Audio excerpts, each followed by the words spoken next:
Olá meus amigos, olá minhas amigas, paz e bem, uma boa noite, mas uma boa noite mesmo. Mais uma segunda-feira que estamos pedindo licença para entrar em sua casa, para levar um pouquinho do conhecimento da nossa Igreja Católica para você, para a sua família. Antes de começarmos o nosso programa Tapiri da Fé, nós vamos fazer a nossa oração de costume. Pedir a nossa Mãezinha Santíssima que nos proteja, que sempre interceda por todos nós, por você e pela sua família. Ave Maria, cheia de graça, o Senhor é convosco. Bendita sois vós entre as mulheres, e bendito é o fruto de vosso ventre, Jesus.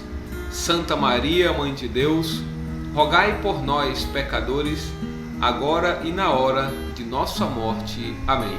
Meus amigos, mês de maio, no início do nosso programa, na primeira segunda-feira, nós dedicamos todo ele a Maria.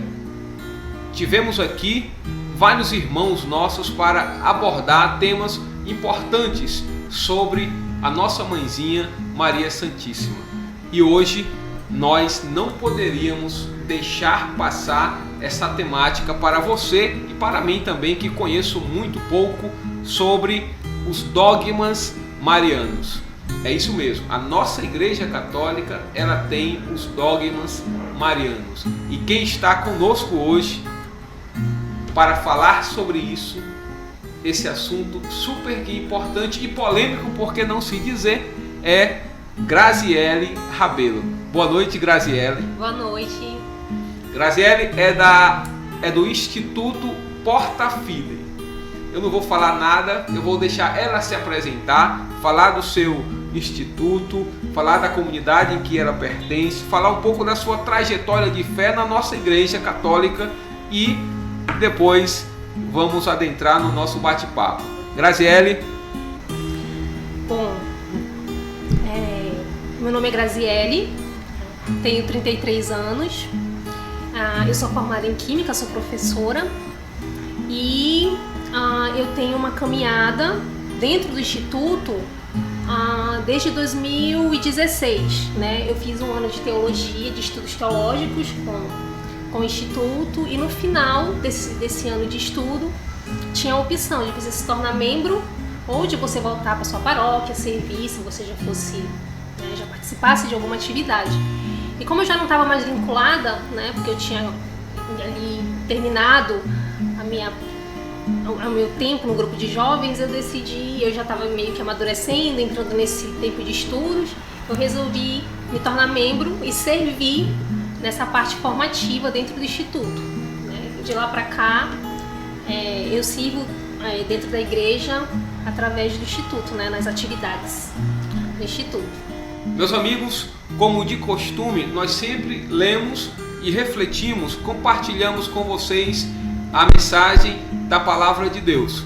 Só que hoje nós não vamos fazer a leitura da Palavra de Deus.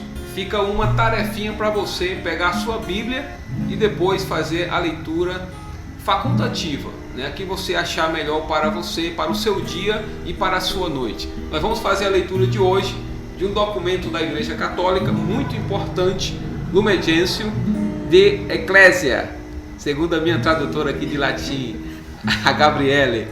Então, é um documento que fala sobre o culto à nossa Santíssima Virgem Maria. Essa leitura ela vai nortear todo o nosso bate-papo aqui sobre os dogmas. Então, eu peço que você preste bastante atenção.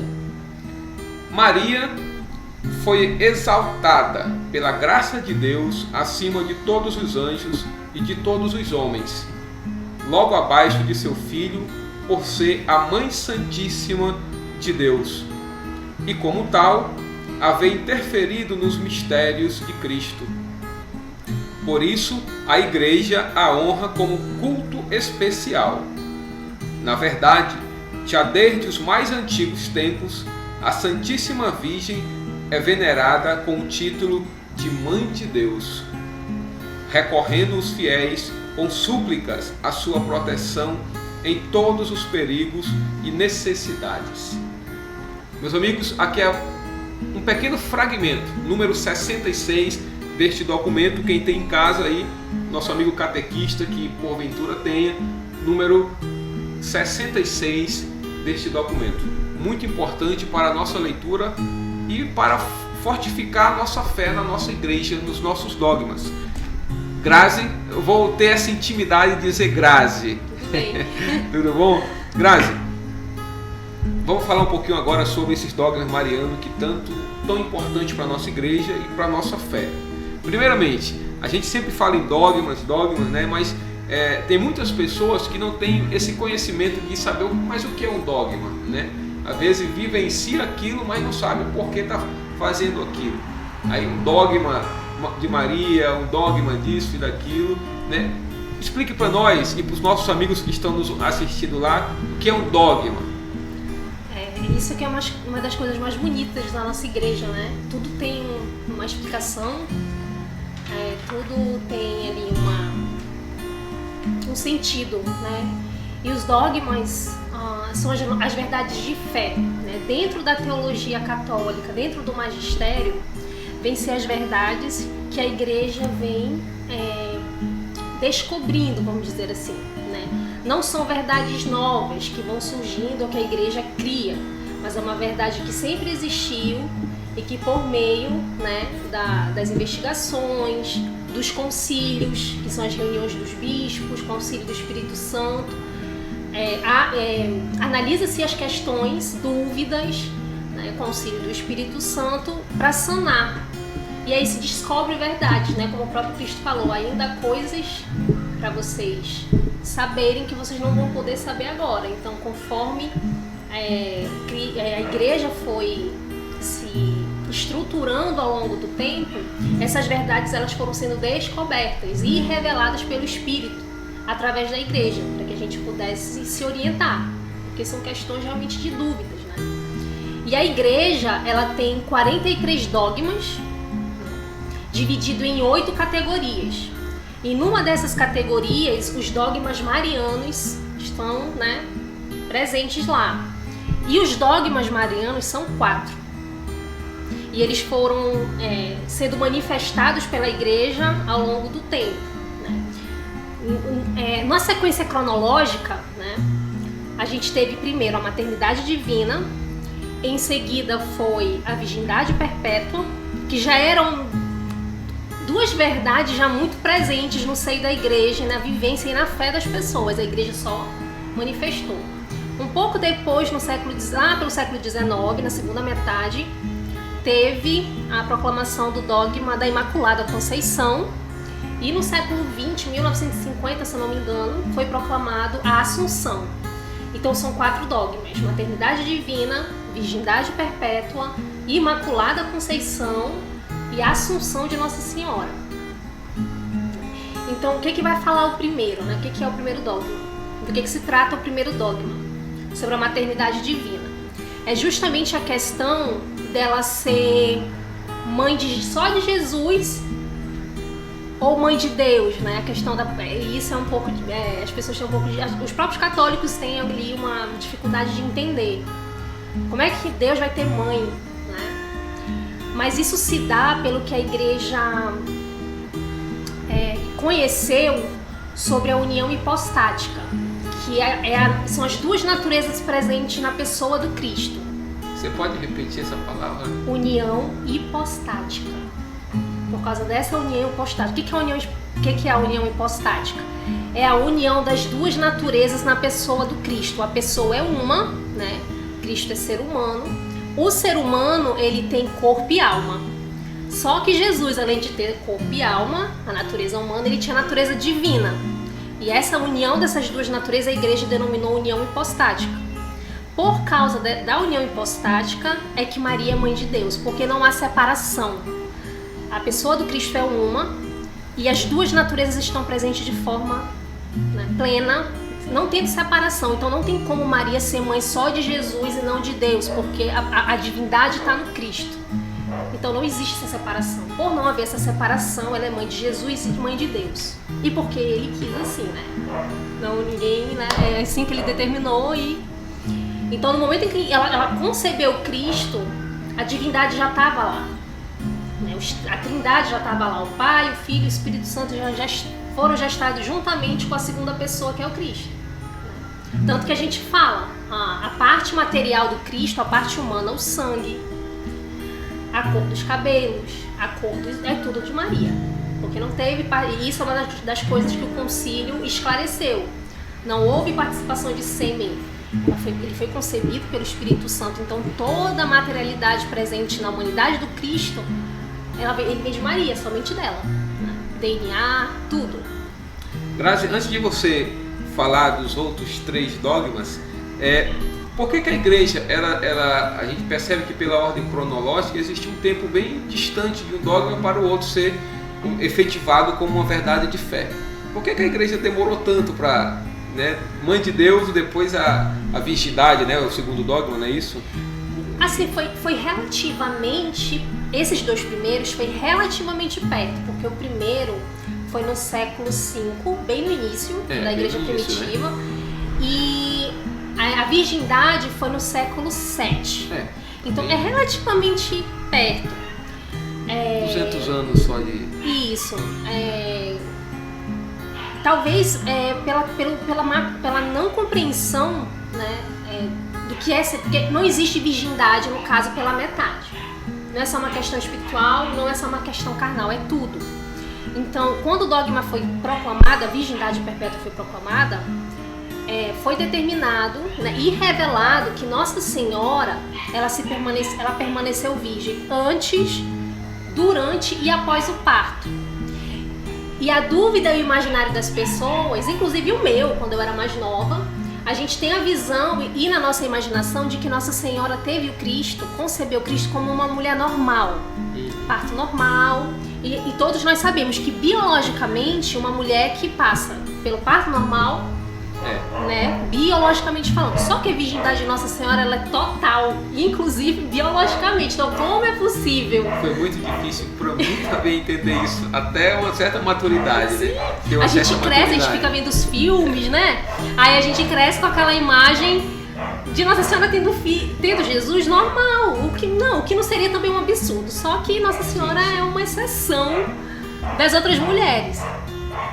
E assim, nas formações que a gente ministra, né, sobre esses temas, uma maneira muito simples, foi um santo que disse, gente, mas eu não lembro o nome dele agora, mas foi um santo ali na época ainda da igreja primitiva que ele falou isso, né? É um mistério, a virgindade de Nossa Senhora, ela é realmente mesmo uma questão de fé, ela é algo misterioso, não tem como explicar humanamente, não tem como entender somente racionalmente. E tem um santo que fala assim, ele fez uma analogia muito bonita pra gente tentar ver, porque é algo sobre-humano mesmo. Ele falou assim, assim como a luz do sol atravessa a vidraça sem quebrá-la, assim Cristo foi concebido da Virgem, sem causar nenhum comprometimento nesse sentido. É miraculoso, ninguém sabe, né? A gente vê que em alguns filmes e relatos cinematográficos que José estava com ela, não, ela teve ele sozinha nos relatos das visões, né? De alguns místicos. José ficou desesperado porque não tinha onde colocar Nossa Senhora, e ele atordoado por não ter conseguido colocar nela num lugar melhor. Ela acabou tendo Jesus sozinha, né? Sozinha, né? No ambiente ali, ninguém presenciou, foi um ato miraculoso que só ela e Jesus conhecem mesmo, né? E tá na questão da fé, é um dogma que pede muito da nossa fé, né? Da graça da fé, porque fé é uma graça, então... Terceiro dogma, o que você pode nos falar dele?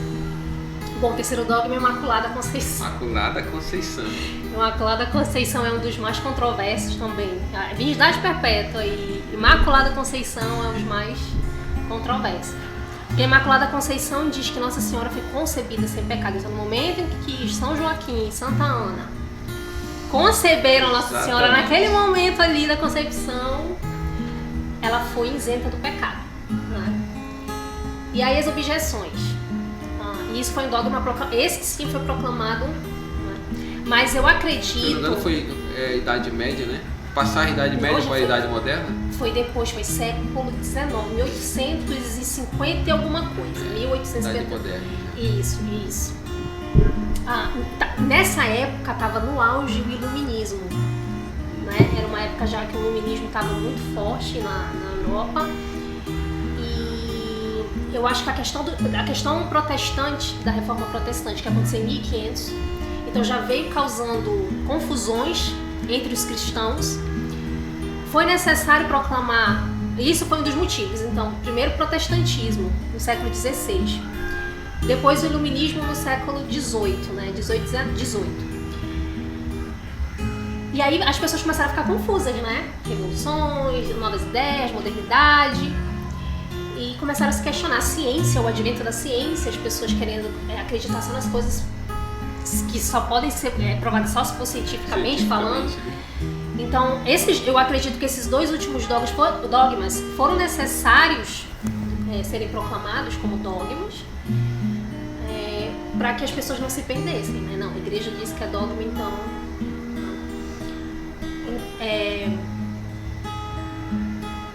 Uma das objeções em relação a esse dogma é assim, mas Jesus é Deus, ele poderia dentro dela ficar isento do pecado dela, né? Uma dessas, né? Isso é uma das objeções que a gente encontra, né? Jesus não precisaria que ela fosse imaculada. Pura, né? Pura. Imaculada.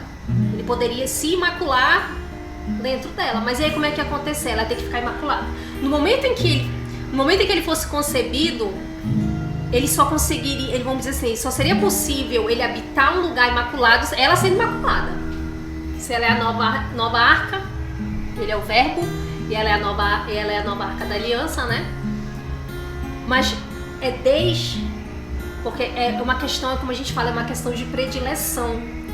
Pois é, era aí que eu ia bater na tecla, a questão, novamente, que nós já conversamos aqui em debates anteriores, a questão da predestinação mariana, né, de Maria. É a questão da predileção, da predestinação. E mesmo ela sendo predestinada, ela foi consultada, né? O anjo apareceu para ela e disse sim, porque ela era livre, né? Como Lúcifer era livre e escolheu outra coisa. Sim. Não, Nossa Senhora jamais escolheu. Ela poderia sim ter escolhido, Lúcifer escolheu, não servirei. Livre-arbítrio, né? E ela tinha esse livre-arbítrio. Mas graças a Deus, né, ela teve a chamada.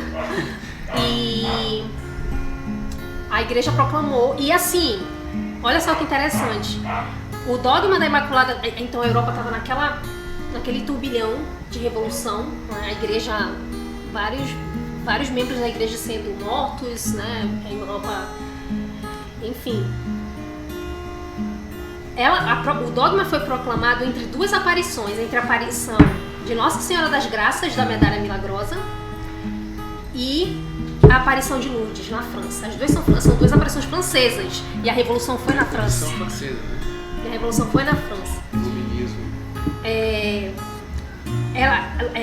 Nossa Senhora apareceu para Santa Catarina de Laboré e mostrou a medalha. Falou que o mundo estava passando por, né, já era um lamento sobre o que estava passando em relação ao iluminismo.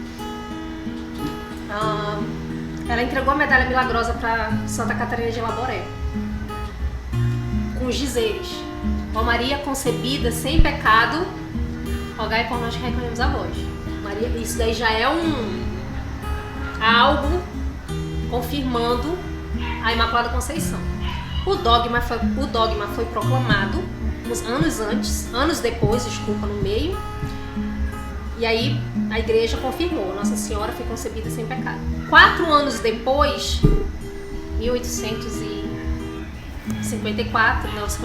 58, o dogma foi em 54, Nossa Senhora de Lourdes apareceu em 1858 para Bernadette, para Santa Bernadette.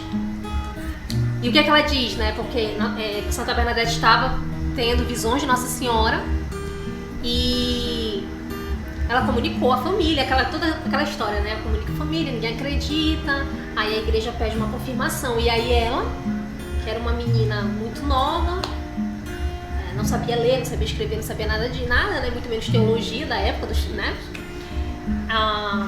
Pete perguntou quem você é, quem a senhora é. Ela falou, eu sou Imaculada Conceição. Tipo, como se fosse uma confirmação do dogma proclamado anos antes. E aí ela ficou. Ela não sabia, ela ficou Imaculada Conceição, Imaculada Conceição. Bispo, ela falou que ela é Imaculada Conceição. E ele, conhecedor do que estava acontecendo na igreja, em relação ao dogma. Então, é uma aparição que confirma o dogma. Né? A Assunção já foi mais recente, foi 1950, já foi século XX. Dogma, né? Isso, dogma, o quarto dogma da Assunção. Já foi agora, bem recente, século XX, 1950.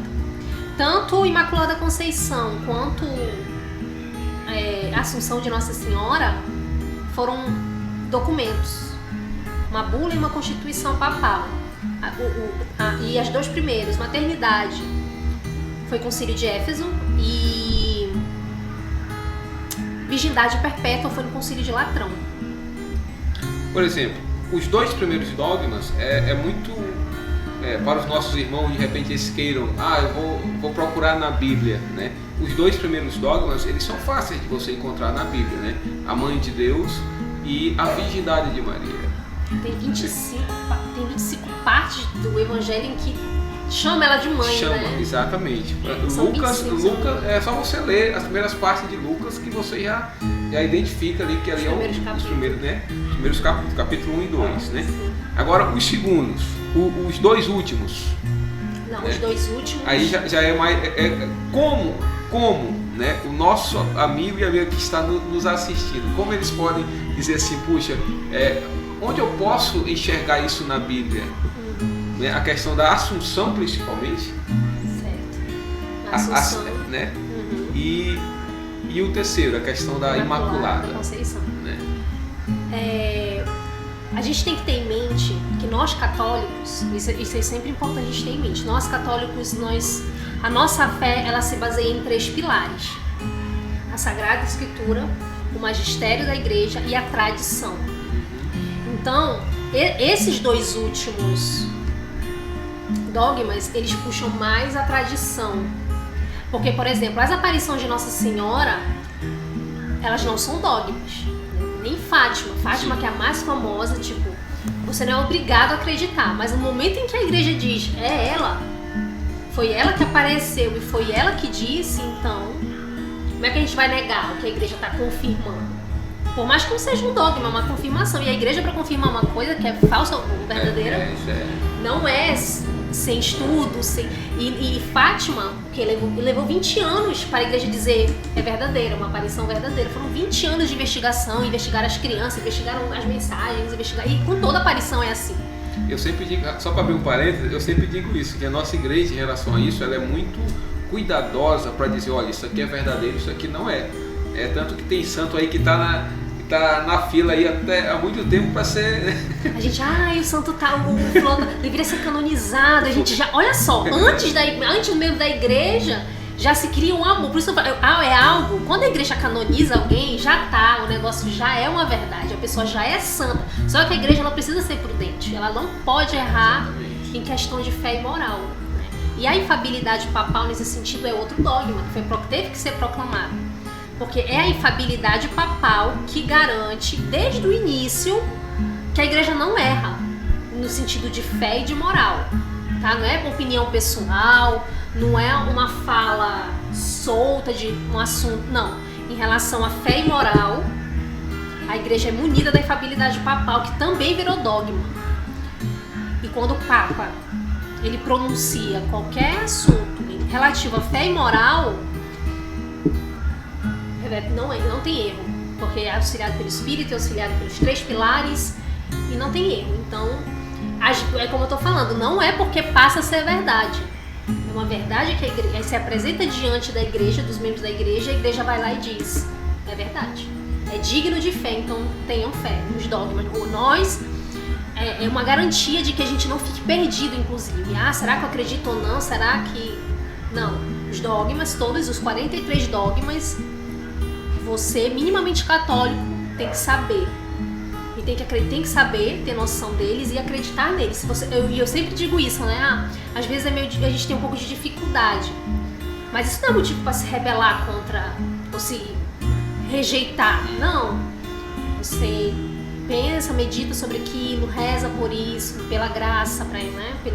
Pela sua fé. Você entende? Tem coisas que a gente só entende com a fé. A Eucaristia é um exemplo disso. A própria Eucaristia, que a gente acredita que é o corpo e o sangue instituído pelo próprio Cristo, é uma questão de fé. Porque se não for isso, a gente só é um bando de louco debruçado, inclinado para uma bola branca. E não é isso, a gente sabe que não é isso, né? Nossa fé nos diz que não é isso. Não é só um símbolo, o próprio Cristo ali. Foi a maneira que ele maravilhosa que ele encontrou e mostrou de se perpetuar no meio de nós materialmente, porque ele sabe que a gente precisa. Os sacramentos são isso, né? Uma manifestação material, um pouco mais palpável, para que a gente possa viver liturgicamente, né, os momentos da vida dele, né? Eu vou te colocar aqui numa sinuca de bico, como a gente chama na linguagem comum. Os 2 primeiros dogmas, eles são, assim, na minha visão leiga, né, você que é uma teóloga, estudou para isso, são fundamentais, né? A gente conta, como eu falei, a gente conta na Bíblia. Necessitava, por mais que a igreja estivesse sendo bombardeada, quando ela fundamentou esses 2 últimos dogmas, necessitava desses 2 últimos dogmas para dizer, não, Maria é santíssima e pronto. Necessitava da Imaculada Conceição, necessitava da Ascensão? Não. Então por que ela fez isso? Por nós. É a gente que se perde, né? Porque às vezes confunde, né? Nós temos um certo estudo e tudo, mas tem pessoas que são leigos, o seu Raimundo lá da beira do Rio Negro, né? É a gente que se perde, é a gente que fica perdido. E será que isso é digno mesmo de acreditar ou não? Aí vem o mundo com os relativismos, os subjetivismos, novas ideias, novas coisas, novas heresias, novas doutrinas falsas. Quem é que vai garantir que a gente não erre? É a igreja. Então não é nem ela que precisa desse reconhecimento, é a gente que precisa de orientação, né? E tanto em relação a Nossa Senhora como em relação à Trindade, né? A Trindade mesmo é um mistério que não tem como. É uma questão de fé, né? 3 em 1, 3 pessoas em um Deus. Não é nós que precisamos. Eu acho assim que Deus foi muito misericordioso fundando a igreja, instituindo uma igreja. Porque ele pensou em nós aqui, que estamos aqui hoje. Os outros que estavam lá, que puderam ser instruídos, já tiveram dificuldade, instruído diretamente pelo próprio Cristo, já foi difícil para eles. E a igreja levou esses 2000 anos. Hoje a gente já vive num tempo em que a gente já tem a doutrina toda estabelecida. Olha só, a gente já vive num tempo em que a igreja já tem, pelo menos vamos dizer, as principais coisas estruturadas. Se eu quero ser uma católica, se eu tenho interesse em ser um católico esclarecido, a igreja já tem meios de tirar as dúvidas e explicar muito da sua doutrina, né, no catecismo. Muitos livros bons, né? Imagina as pessoas que viveram num tempo em que a igreja ainda estava descobrindo as coisas, né, instituindo. Então, às vezes, assim, somos nós que precisamos. Tem muitas pessoas que não precisam, tem pessoas que precisam, outras que não. Tem pessoas que, só por ela ser a mãe, porque ela trouxe ele ao mundo, pronto, já basta. A pessoa nunca vai discutir o resto, né? Mas aí a pessoa nem pensa nisso, né? Como é que ela é virgem e tal, nem pensa nisso. Ela é digna de tanta honra por ser a mãe. E aí, com os tempos que foram se avançando, a população tendo mais acesso aos estudos, à leitura, a invenção da imprensa, que as cópias dos livros foram se espalhando, né? A perseguição à igreja foi crescendo. Então, essa questão dos estudos, elas, em relação à doutrina católica, ela foi sendo necessária mais por isso, pela confusão que o mundo estava na modernidade se encontrando. Porque, por exemplo, Idade Média, até onde eu sei, não tinha catequese. As pessoas viviam, porque como a igreja reinava ali, não tinha por que catequizar. As pessoas nasciam católicas, viviam como católicas, a sociedade era católica e aquilo já estava ali, o espírito era a vida da pessoa mesmo. Como a gente busca ser, só que hoje a sociedade ela é diferente, hoje a gente já vive uma confusão nesse sentido. Grazi, você é uma formadora, né? Estudiosa. Nessas suas formações, né? Nos seus cursos que você dá, ministra, né?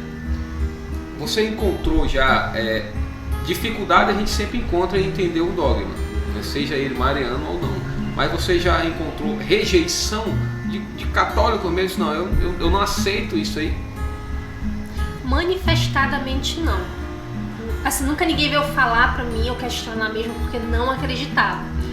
O que eu encontrei foram pessoas que não sabiam, era o que mais não sabiam, que eram 4 dogmas e quais eles eram. Mas objeção mesmo assim, de não consigo acreditar. Não sei se isso foi uma coisa que nasceu em algumas pessoas depois, essa dificuldade, mas na maioria das formações que a gente ministrou, era mais falta de conhecimento mesmo, né? E na hora, assim, até esse momento, não. Os dogmas, eles não configuram um certo endeusamento a Maria? Não. Porque assim, a gente encontra, né, muitas pessoas devotas que da devoção eles partem para o fanatismo, até mesmo por Maria, né? Por isso a minha pergunta. Sim. Não, isso daí já é mais pessoal, né? Isso aí já é mais pessoal mesmo, da visão equivocada que a pessoa tem, né, em relação à pessoa de Nossa Senhora. Uma boa catequese resolveria isso, né? Uma boa educação católica resolveria isso. Mas é porque existem pessoas muito inclinadas para isso, né? Para um fanatismo, escolher algo. E a gente fala de fanatismo e existe fanatismo de muitas coisas, né? E obviamente como uma figura, a segunda figura mais importante, né, da igreja, não teria nem como, né, o ser humano tendo essas falhas, ela não, infelizmente a gente não encontrar pessoas que confundam as coisas, né? Mas não, a igreja ela deixa tudo muito bem claro. Você vai nos documentos, você vai nas declarações que a igreja tem a respeito dela, sempre como criatura. Uma das objeções que falam é como que ela é nascida sem pecado se ela chama Deus de Salvador? Lá na Magnífica, né? Exulta em Deus, meu Salvador, né? Ela reza e tal. Só pode ser salvo quem tem pecado, né? Como se ela não tinha pecado, como que ela poderia ser salva? Só que a salvação de Maria ela foi antecipada. No momento em que no momento da concepção em que ela é isenta do pecado original, isso aí já é igual a questão dela ter morrido ou não. Qual é o salário do pecado? As escrituras falam. O salário do pecado é a morte. Maria foi assunta, mas ela foi assunta, ela morreu antes? Ela morreu e ressuscitou? Não. Essa é outra objeção que o pessoal fala, mas e aí? Ela morreu para ressuscitar? Como é que ela foi assunta de corpo e alma? Exatamente. Todos pecaram, São Paulo fala, desde Adão. E esse todos aí, por que ela tá... por que ela é exceção? Porque ela é exceção já de muita coisa, né? Não precisa nem explicar de novo. Ela já é uma exceção de muita coisa, mas o todos é de uma forma geral. Não é uma coisa que engloba, é todos sem exceção. Não é. E ela é exceção. Por exemplo, eu vou citar uma exceção em relação a isso que é bíblica. Lázaro ressuscitou e ele morreu de novo. É uma exceção. E essa exceção a respeito da morte de Lázaro e da ressurreição, porque Cristo ressuscitou ele, ou ressuscitou, tinha uma finalidade. A gente vê que tinha uma finalidade. As pessoas presenciaram Jesus ressuscitado. Então, tinha uma finalidade espiritual ali, de evangelização e de confirmação de quem era o Cristo naquele momento. Então, existem sim as exceções. Existe a questão também de Elias e Moisés também, que sumiram. Isso é no Antigo Testamento. Existem as profecias e a questão deles terem também sido levados e não passaram pela morte, nesse sentido. O que a igreja, isso é uma questão aberta na igreja, tá? O que tá lá é que ela foi assunta, e eles usam a palavra dormição, que aí fica uma coisa que é um mistério. O que é isso? É um Essa mistério. palavra? Porque ela é dormição, tipo assim, ela não foi uma morte. Dormir. Ela não dormiu de fato. Ela não dormiu de fato, mas o corpo dela é glorioso. De um jeito, né? Como o do Cristo, que padeceu e quando ele ressuscitou, o corpo se transforma, ele fica incorruptível, que eles chamam, né? Então Cristo ressuscita, aquelas marcas ficaram mais por um sinal, porque nem era mais para ter nenhuma marca, né? É um corpo glorioso. A mesma coisa foi com ela, né? Ela passou pela Assunção, sofrendo essa transformação, né? Que a gente não tem como, foi assim. Como o parto dela é um mistério. Mas ela está de corpo e alma presente do lado do Cristo, já com o corpo glorioso, que se Deus quiser vai ser o nosso futuro estado, quando for a nossa ressurreição, o nosso tempo, né? Você como uma jovem ativa na comunidade, como formadora também, você vê que os dogmas da igreja eles são poucos tratados nas comunidades, tem poucas formações em relação a essa temática, por isso que existe tanto desconhecimento de próprios comunitários, de próprios fiéis que vão à missa, que participam mesmo, até mesmo de catequese. Se você fala de um dogma desse, eu nem sabia se existia. Eu sabia que existia a Mãe de Deus, mas não como dogma. E os outros também. Infelizmente as nossas catequeses, elas são fracas, assim, na maioria, né? Das paróquias, dos lugares, das formações. Mas isso eu acredito que é mais uma questão cultural. A gente não cresce assim, tendo muito apreço pelos estudos, né?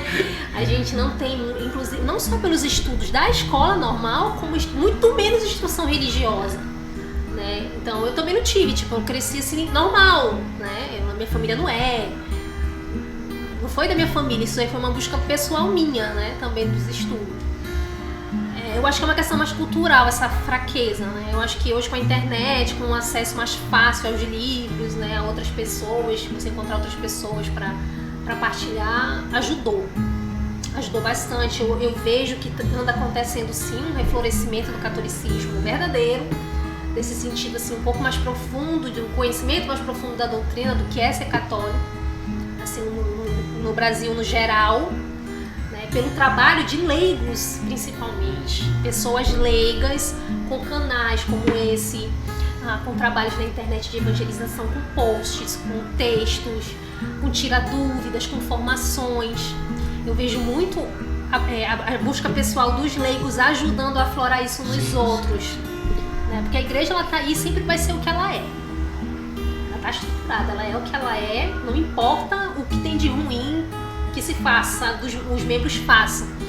A igreja é santa e basta que tenha alguém que ensine isso, o que já está estabelecido, que não é inventado, que não sai da nossa cabeça, que não foi determinado de qualquer jeito, pelo contrário, com muito cuidado, com o auxílio do Espírito. E é por isso que a gente pode ter toda a segurança, por mais que a gente fique com dúvida e não entenda muito bem, é algo seguro. A orientação que a igreja dá a respeito de tudo. E aí como é que Jesus ia falar de aborto na época dele, se isso nem era uma questão? As pessoas tinham um filho normal naquela época, isso não era uma questão. Quem é que fez isso no tempo que teve que ser feito? A igreja. Se a igreja diz que o aborto é um pecado mortal e é um mal, e olha que aborto nem é uma questão só religiosa. Tem várias outras questões de ética mais envolvidas. Mas óbvio que a igreja é defensora da dignidade do homem, sabendo que as crianças têm uma alma, no momento da concepção a sua alma já está ali, ela vai ser contra. Então, existem todos os motivos para isso. Se você for atrás, se você buscar ajuda com alguém que entende do assunto, você vai saber sobre aborto, sobre relações sexuais antes do casamento, todos esses assuntos. Utilização de métodos contraceptivos, que a igreja também isso tudo tem um embasamento não só na lei de Deus, do que a gente já certo desde há muito tempo, mas toda a questão que envolve mesmo a dignidade da pessoa, a estrutura emocional, a estrutura psíquica e o homem como nós seres humanos como um todo, né? Então tem. Grazi, eu vou ainda te fazer uma última pergunta. São 4 dogmas, né? O último a gente não faz nem muito comentário, que é difícil até para mim entender, se não for a minha fé mesmo. Agora, os 3 primeiros, né? Mãe de Deus, a virgindade e Imaculada Conceição. É esse? Esses três? De Deus, Virgindade e Imaculada Conceição. Isso. É. Esses aí, eles não poderiam... Quando a gente faz uma leitura da Bíblia, né? Especialmente essa de Lucas, né? Da Anunciação mesmo, né? Do Lucas, capítulo 1, versículo... Começa do 26, que é a Anunciação. Nesse pequeno fragmento, não está já os três juntos? Por que fazer os três separados? É porque eu acredito, né, pelo pouco que eu já conheço dos dogmas, é porque cada um deles envolve questões muito profundas, específicas, né, que vai ali, por exemplo, sobre a anunciação que a gente vê na Bíblia, explícito na Bíblia, né? Tá explícito. Explícito. O anjo saúda. O anjo não chega só com uma mensagem, como era lá com os profetas do Antigo Testamento, quando o anjo aparecia, falava a mensagem, não. Ele saúda, ele chama ela de ave. E aquilo é uma saudação de coisa importante daquela época. Então ele tem ali o próprio anjo, o arcanjo, ele mostra uma grandeza ali, uma reverência em relação à pessoa de Nossa Senhora. E a passagem de quando ela visita Santa Isabel. Santa Isabel. De onde me vem a honra de vir a mãe do meu Senhor? Mãe do meu Senhor, Senhor Deus. E é Senhor com letra maiúscula. Né?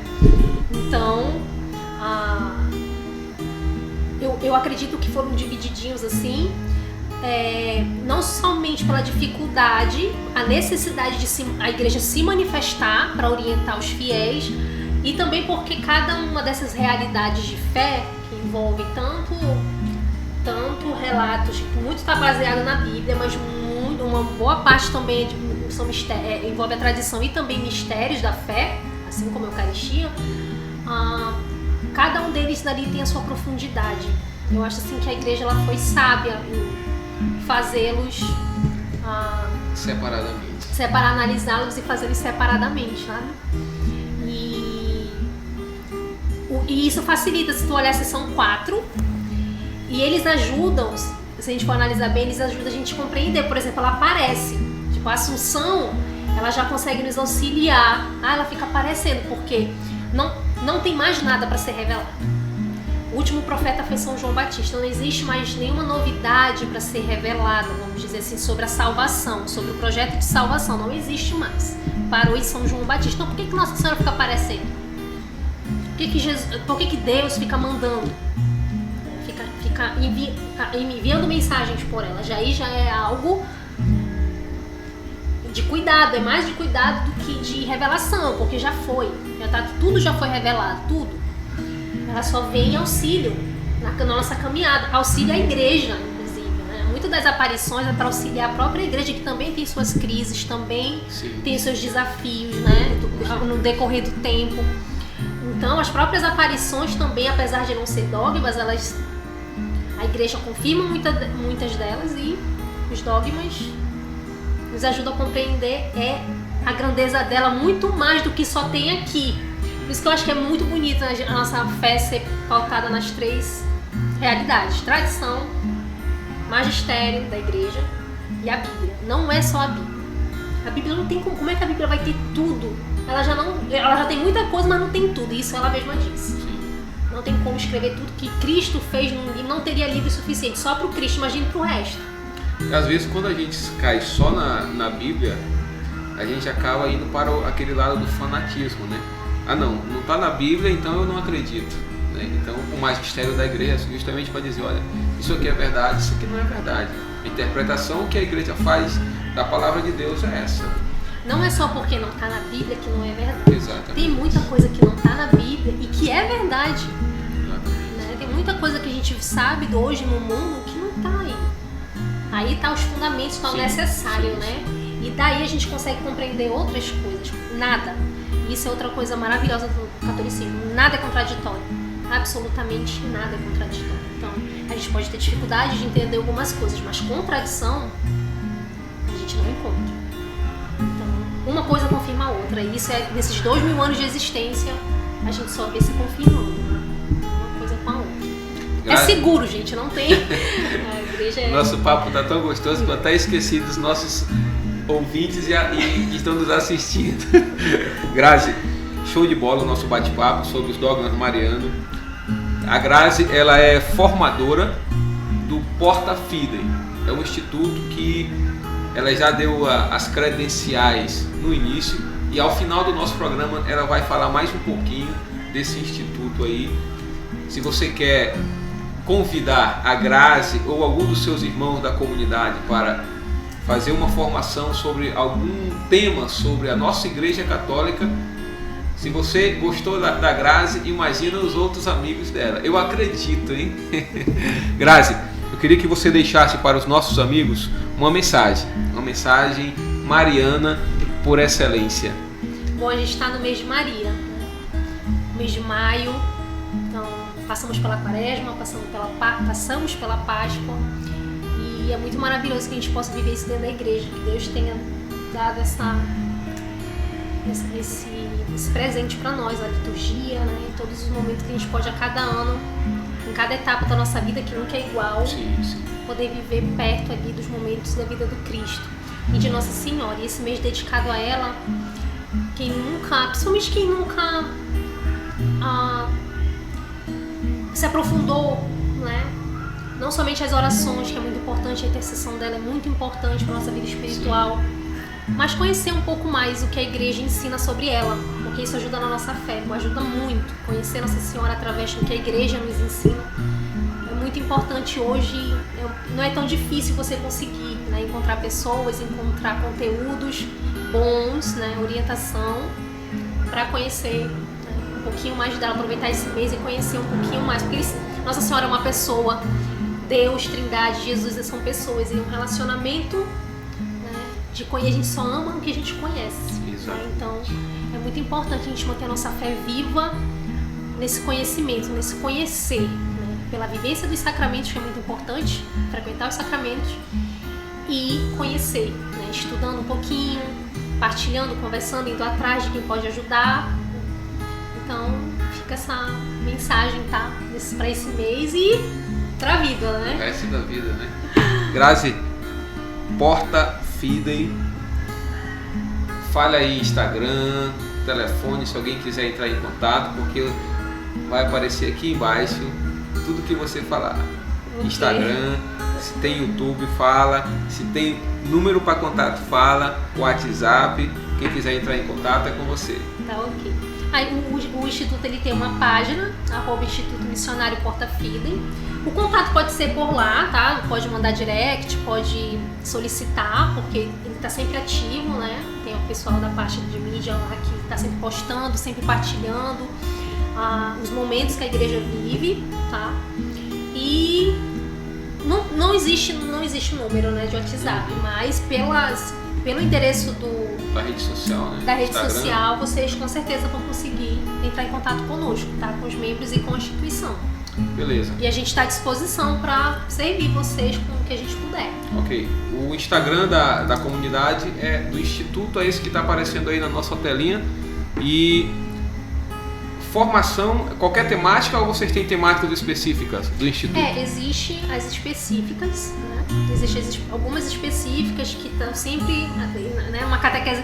As comunidades, as paróquias, elas às vezes pedem ali umas catequeses mais profundas, né, tipo dogmas, mariologia, eclesiologia, pneumatologia, que é do Espírito Santo, o credo, que é uma formação nossa que vai esmiuçar todo o credo, como ele foi. Legal, cara. Como ele foi. É isso. O credo é muito bonito, né? Se você olha cada palavrinha ali, tem. Cada uma delas foi ali pensadamente colocada, que é a nossa fé resumida ali, né? Sim. Os fundamentos da nossa fé resumida. As virtudes, tem as questões das virtudes teologais, virtudes cardeais. E mesmo que a gente não tenha, vamos supor assim, eu quero uma formação de um tema X que a gente nunca deu, não, sem problemas. A gente tá, nós formadores, a gente está sempre, né, sempre procurando estudar, conhecer e ajudar nas necessidades da igreja, né, com essas formações. Então, o que precisar, a gente se disponibiliza, né, para servindo. Beleza. Grazi, a gente agradece o Tapiri da Fé, agradece mais uma vez a sua disponibilidade de vir aqui conosco. Muito bom ter vindo. E falar um pouquinho sobre Maria, sobre esses dogmas tão importantes para a nossa fé. A gente agradece de coração e que Porta Fidei tenha um caminho longo e belo, como já traçou aí na história. Obrigado de coração, viu? Obrigada a vocês também. Antes de encerrarmos o nosso Tapiri da Fé, eu quero só deixar mais um lembrete. Toda semana, no mês de maio, está disponível em nossas redes sociais aqui da Paróquia Cristo Rei, no Instagram, YouTube, 59 segundos com Maria. É um momentinho que você vai aprender um pouquinho sobre as virtudes marianas, as virtudes de Maria. Então, curta lá, faça o seu comentário, compartilhe, porque é um canal também de evangelização e de levar o conhecimento àquelas pessoas que estão precisando. Fiquem com Deus, paz e bem.